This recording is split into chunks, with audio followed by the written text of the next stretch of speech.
Hello, ladies and gents. Today we have a subscriber submitted replay from zeRobsReplays. He's here in his Tier 7 Premium machine gun boat, Atlanta, on the map Neighbors, I believe. Yes, Neighbors. Now, this map, not so great for light cruisers. A lot of these islands are pretty high for even Atlanta to set up an arc of shells over. Of course, only a 13.3 kilometer range on these 127 millimeter guns that basically hang in the air forever. So really high arcs, plunging fire. So you want to get up behind an island. This is usually the island I set up behind as well with any light cruiser. Because frankly, all the others are too high. You have to sit so far back behind the others to shoot over that you aren't gonna hit anything because you won't have the range, and you'll just get spotted anyway. So this game only has one destroyer on it, and it's on zeRobsReplays' team here, Enemy force detected. which is kind of somewhat unfortunate. The Atlanta really likes feasting on DDs. So as you can see, the Cleveland is setting up behind the island on the opposite side. That's opposite to this island here. And now you just gotta wait for, basically, for ships to come into range, or that Cleveland to get spotted.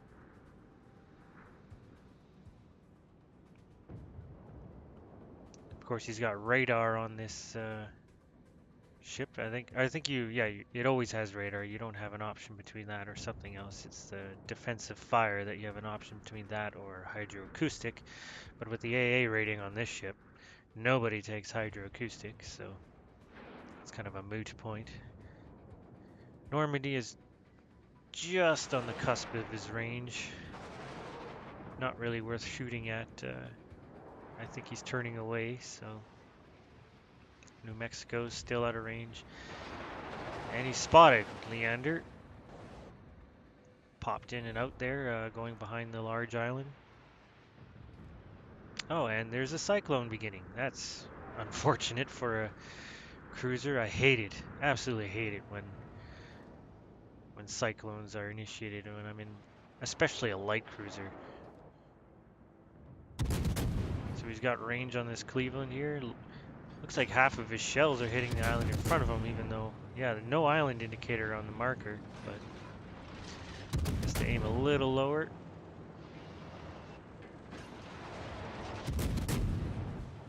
And the Leander YOLO's in around the island, so immediately good map awareness. Switches fire to him. Switching to AP, of course, for lightly armored Leander. Shot's a little high there, but a lot of hits. And this should be the money shot here. Somebody else hits him too, and zeRobsReplays finishes him off with nearly every shell connecting there. Gets the first blood. Now, should have a few battleships in range here now.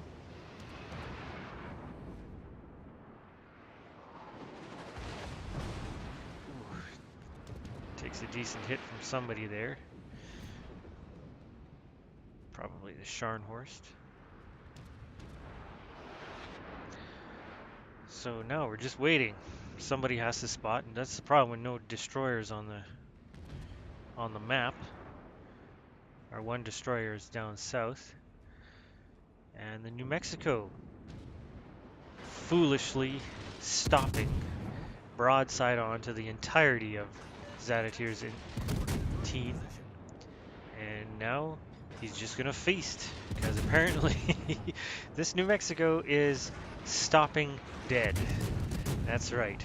So now he's got 2 fires on him.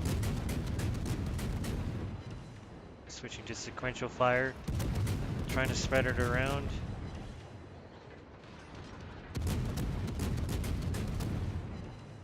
Spotted by an airplane now.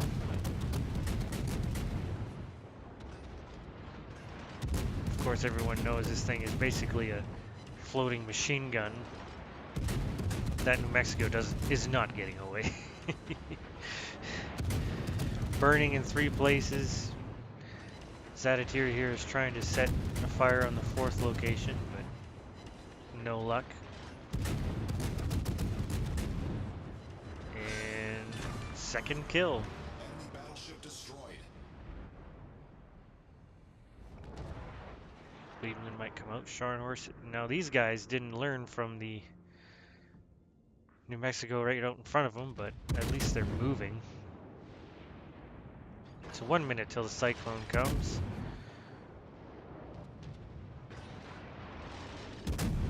That's what I like to do. Basically just do burst fire and then check your surroundings. That's a good habit. Scharnhorst is just getting out of range now. Couldn't get much on him.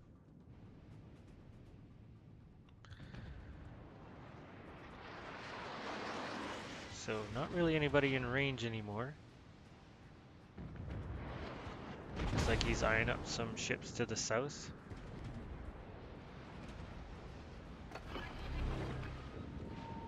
Pops his radar to see if anybody's hiding in close, but does not appear to be.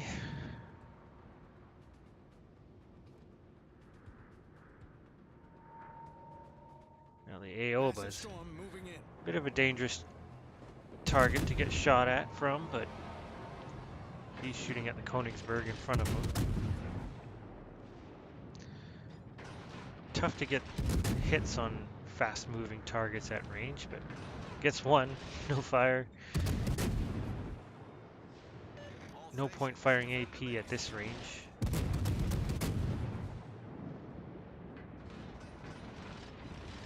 Still getting rather unlucky with the hits, but held his fire there a little bit for some reason. But Belfast gets the kill. Now the problem. Cyclone moving in. Nobody in range. Closest ship is the Algeria.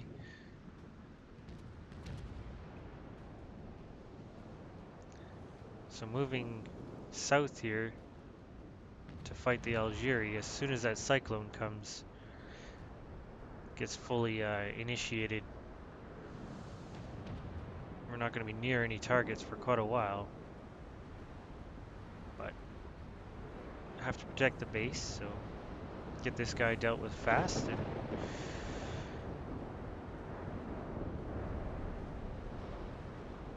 Algeria is a pretty good ship. I'm currently grinding through it now.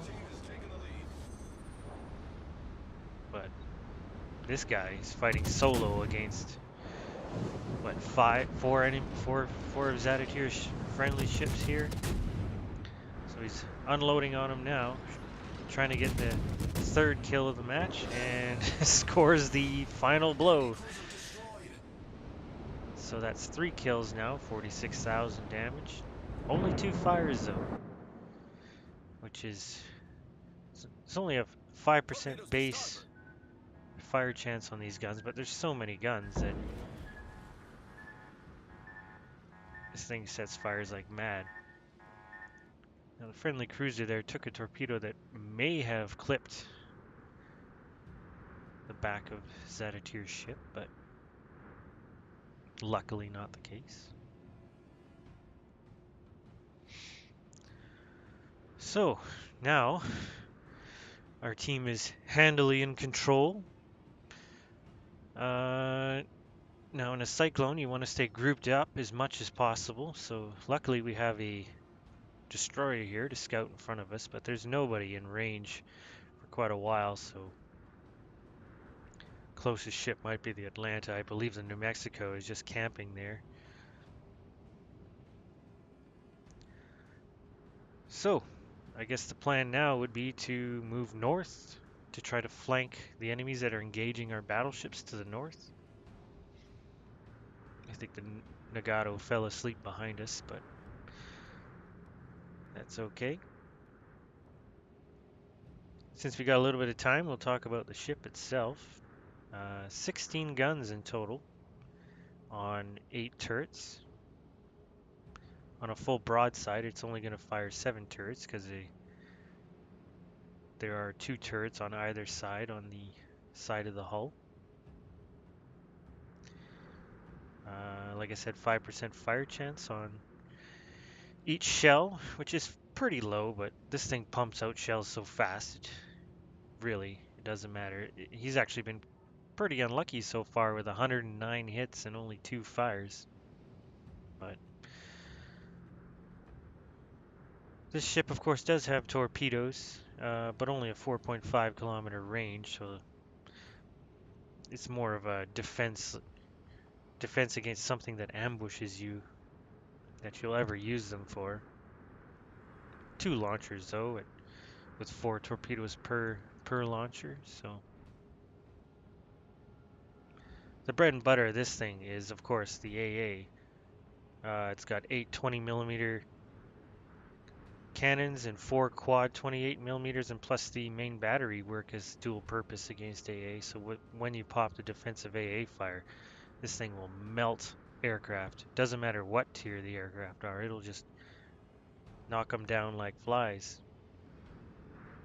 It's something I always take advantage of if I'm in another ship.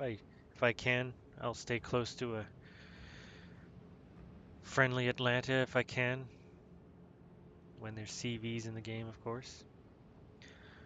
Now, unfortunately, all of these enemy battleships are moving away, and of course only an 8 kilometer render range because of the cyclone. Makes this bit of a dead space, dead zone type. So, yeah. I hate cyclones so much. I don't mind them much in brawling battleships, but I only ever seem to get them when I'm in a Russian destroyer or a light cruiser. That's just my luck, I guess. Not too bad in something like a Fubuki. You can move in closer than 8 kilometers within your detection and fire torpedoes and get out again. But okay, we're slowly getting in range here. He popped his radar, but it might have been a little soon, since the Cleveland is more than his 8.5 kilometer radar detection range. So he's only got 6 seconds left when he finally grabs the Cleveland, but everybody can see the Cleveland now, so, well, for a split second there.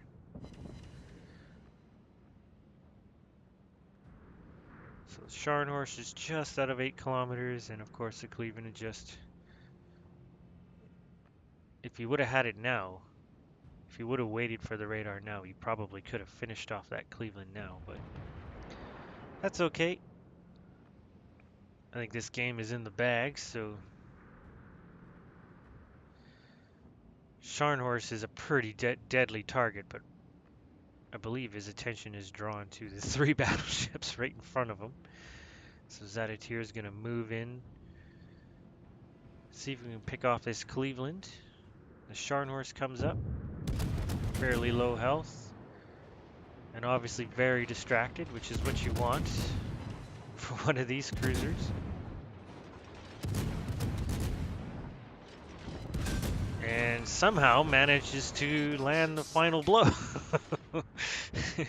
That's the way it works sometimes. So switch to the Cleveland, staying somewhat angled. I'm gonna go full broadside now because the Cleveland is attention is somewhere else. Another fire, and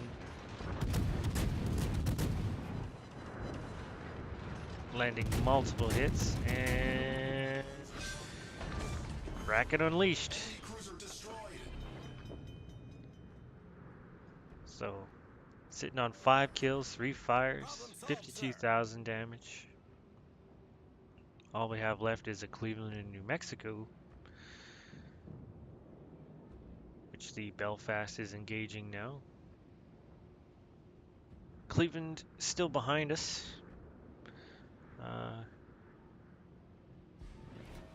So again, of course, the cyclone's still in effect, and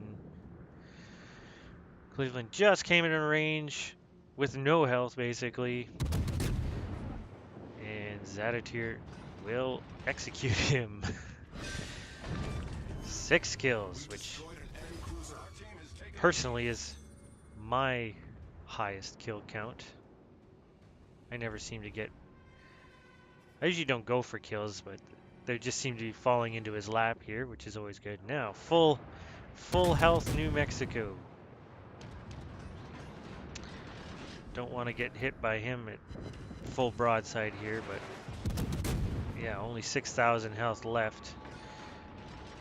Try and stay undetected as much as possible. Another fire. I believe the Belfast put a fire on him as well.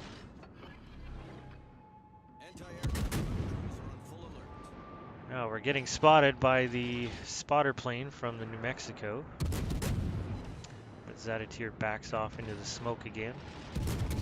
Now, the cyclone is lifting, so now we have full range of view. And we can continue to barbecue this guy up.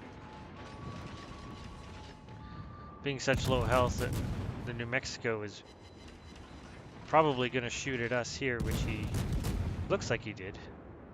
Maybe not. But yeah, gets the final kill on him as well, so 7 kills. So yeah, very nice game here by zeRobsReplays in his Atlanta. 7 kills, obviously, as mentioned. One more than I've ever gotten. I don't have games like this. I seem to always get the last shot in. It always seems I'll do huge hits on enemies and leave them on 500 health and somebody else takes it. But that's the way it works sometimes. Sometimes they just fall from the sky for you, and other times you just can't buy one. I've had 250,000 damage games and no kills, so that's the way it is sometimes. But great game by zeRobsReplays here, 89,000 damage, which isn't too bad considering half the game he was, not half the game, but quite a while we were just sailing north to the other end of the map because of the cyclone. Well over 200 hits on the enemy here, and only 5 fires. And, you know, with a 5% chance, you know, with over 200, you'd think you'd be around the 10 fire mark, but you know, sometimes you're hitting ships that are on fire already, so that pretty much negates your chance, and that's the way it works. So of course you got first blood on that YOLOing Leander at the beginning of the game, ended up with a Kraken Unleashed. Now if you're wondering why this looks so different, he did not send me the screenshot battle results, so I just uploaded his replay file to replays. It's replays WOWS.com. So replays worldofwarships.com. And so if you don't have the battle results, you can get kind of a dumbed down version from that site if you just make an account and upload your replay. Team wise, again, you know, pretty dumbed down. It doesn't show experience here, sadly. You can just rank it on, you know, achievements and kills, but I would assume he was top of the team in experience, but there's no way of really knowing for sure other than him telling me. Yeah, so if you'd like me to potentially feature your replay on this channel, I know it's very small still, but if you'd like it on YouTube so you can watch it later, and that includes old replays from previous versions if you want to watch it again. I have a bunch of the clients saved, so I can load up old replay files in World of Tanks and World Warships and put them on the channel so you can enjoy them at your leisure instead of downloading another client. But all the information to do that is in the video description below. So thank you for watching. Subscribe and have a great day. Thanks. Bye.